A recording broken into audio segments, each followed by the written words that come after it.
Well, we've been working on the long ships from what I remember, and I came home one day and my mother said, you know, what are you doing next? And I said, well, I'm going on to some film. I think it's a pop group called the Beatles, I think. She said, the Beatles? You haven't heard of them? And I said, no, I haven't. She said, James, she said, and you come from Liverpool and you haven't heard of the Beatles? And I didn't know who the hell they were.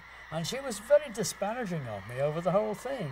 Oh, so and finally I came onto it, and of course it was a whole thing had opened up, and we came here, and there were the crowds of the kids outside permanently, 8 o'clock in the morning till 8 o'clock in the evening, all the time.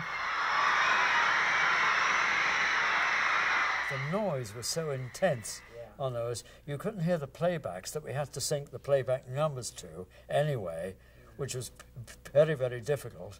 And by the time we had, then you also had to add the screaming on afterwards anyway. So we added a few screams, yes. Oh, sure, yes. It was a very complicated procedure to sync everything up. It went on and on and on. Yeah, there were just endless takes of everything, and there were sometimes 2 to 3 or 4 takes.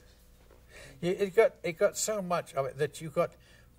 It was monotonous, wasn't it? You got bored with doing this same stuff. Well, how John was able to cut the whole thing into a cohesive thing was amazing. He was an excellent editor. You had to, you had to number, put it through a numbering machine, so every foot is numbered with a different number. And you had the same number on the soundtrack as you have on the picture. So, of course, when he's cutting, he's got the picture on one level and the sound on the other on the movie.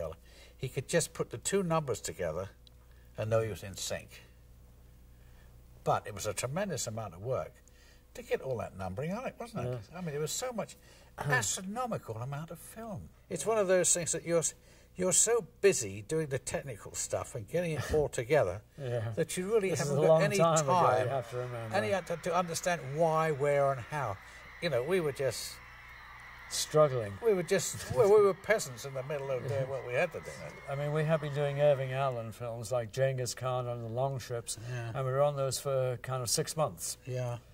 And that was the average. Yeah. You know, length. On this one, it was something like, whatever it was, you know, 6 or 8 weeks or something, you know. American expression, wham, bam, thank you, ma'am, get it out quick. Exactly, yeah. That's what it was.